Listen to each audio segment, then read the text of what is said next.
buat korban. Jangan ada siapa pun yang Allah bagi mampu kat dia, tapi dia tak buat korban. Saja tak mau buat korban. Tak buat. Pasal apa tak buat? Senyum je. Tahun lepas buat dah. Korban ni bukan cerita setahun, bukan cerita 10 tahun sekali. Bukan cerita sekali seumur hidup. Korban ini setiap tahun sekali je. Allah bukan minta tiap-tiap bulan, tuan-tuan. Allah minta setahun sekali je. Inna a'tayna kal kautsar fasalli li rabbika wanhar. Telah kami kurniakan nikmat yang sangat banyak, maka solatlah kepada Tuhan kamu dan laksanakan ibadat korban. Ayat itu menjadi dalil disunatkan kepada kita untuk melaksanakan ibadat korban untuk menzahirkan kesyukuran atas nikmat yang Allah bagi kat kita sepanjang tahun. Allah suruh kita nak syukur yang tu buat satu je korban. Sepanjang tahun tu, apa nikmat kita dapat? Ada yang beli rumah baru, ada yang beli kereta baru, ada yang kahwin baru. Haji kita, saya tolong sambut dia cakap je.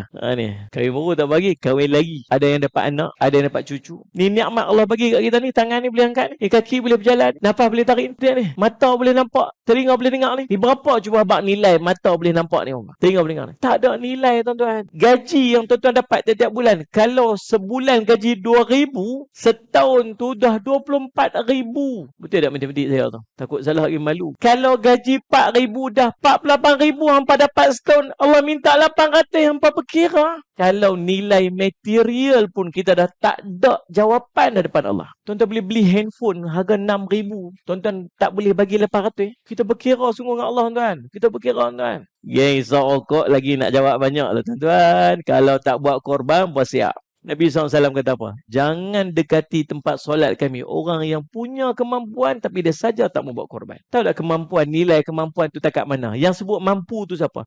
Mampu ni orang yang ada lebihan harta. Yang cukup nilai dia untuk buat satu bahagian korban pada 4 hari. Yang 4 hari tu, hari 10 hari raya, 11, 12, 13, hari tasyrik tu. Dalam tempoh 4 hari ni, dia ada lebih duit. Yang lepas dia tolak nafkah, dia tolak beli keperluan dia, bla bla tolak. Ada 800 bahagian korban tu. Tiba-tiba saja tak buat. Allah bagi kat kita nikmat setahun tu. Allah bagi je.